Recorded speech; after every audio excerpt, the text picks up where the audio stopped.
c'est Marianne Fatoumata Colette Camara. Donc comme vous pouvez le voir, c'est un nom mixte. Je suis née d'une mère française et d'un père malien.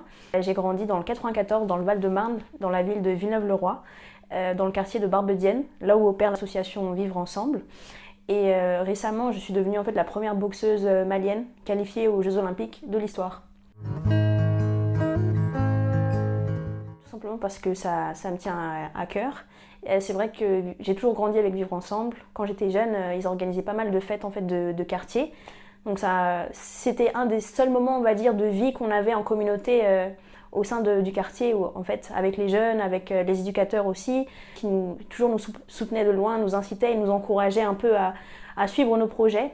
Ils organisaient aussi pas mal de vacances d'été ou en fait d'activités pour qu'on sorte du quartier tout simplement. Donc moi c'est quelque chose qui m'a pas mal inspirée. Et après c'est vrai qu'une fois que j'ai suivi mon propre parcours, que j'ai commencé à évoluer et à avoir un peu plus du monde externe, je me suis dit ok, pourquoi pas non plus revenir entre guillemets à la maison pour à mon tour pouvoir redonner à quelque chose qui m'a beaucoup apporté quoi. Le fait d'avoir grandi dans un quartier rempli de tous les clichés auxquels on peut lui associer, ça conditionne d'une certaine manière, qu'on le veuille ou non. Et c'est vrai que j'ai eu la chance d'en sortir de différentes manières. Déjà, j'ai une famille qui est d'origine limousine, donc j'ai pu grandir un peu à la campagne. J'ai eu la chance, grâce à mes résultats académiques, d'aller dans des écoles à Paris ou même d'étudier à l'étranger. Donc forcément, le voyage un peu social et économique, ça permet de voir d'autres choses. Et c'est comme ça aussi que je me permets de rendre aux jeunes que j'ai près de moi, c'est de leur montrer qu'il y a d'autres possibilités et qu'on n'est pas non plus conditionné à avoir un seul chemin un peu cliché, que ce soit VTC ou livreur ou au contraire footballeur ou chanteur. Et c'est comme ça aussi que je me permets de rendre aux jeunes qu'il y a d'autres manières aussi de réussir. Et je pense que c'est ce qui nous manque dans ces milieux-là. C'est que même si on nous parle de réussite, mais c'est toujours la même. Et je pense qu'un peu avec mon histoire, ça permet de montrer d'autres choses. Moi déjà, pendant de nombreuses années, j'étais impliquée dans le club de boxe de ma ville, en donnant des cours où j'étais mobilisée sur la jeunesse. Ça veut dire que j'animais les cours pour les 6 à 18 ans. Vu que les jeunes me connaissaient, il y en a qui étaient plus amenés à venir au club de boxe, même s'il était un peu loin de la maison parce qu'ils me connaissaient de loin.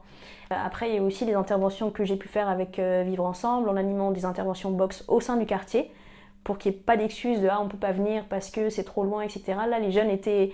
En fait, c'était visible, donc ça les incitait à venir essayer. Il y a eu aussi des stages en fait, éducatifs pendant les vacances où on faisait par exemple boxe le matin et des ateliers un peu plus sur le français ou les mathématiques ou des activités un peu plus clichés l'après-midi. Et c'est vrai que c'est aussi Vivre Ensemble qui m'a donné l'opportunité parce qu'on a toujours eu cette facilité à se rejoindre sur ce qu'on voulait faire ensemble. Et c'est pour ça qu'on s'apprécie aussi, je pense, mutuellement, avec la volonté de faire quelque chose qui serve aux jeunes, sincèrement. Dans le travail avec Vivre Ensemble, je pense que qu'est-ce qui m'inspire, c'est de voir qu'ils évoluent, parce que dans le sens où Vivre Ensemble, pour moi, ça a toujours été lié au quartier de Villeneuve-le-Roi, de Barbedienne, etc. Et de voir que maintenant, ils sont capables de s'étendre et de faire des choses qui portent à plus grande échelle, je pense que ça, c'est une réussite. Je pense que la réalité, c'est qu'il y a des freins.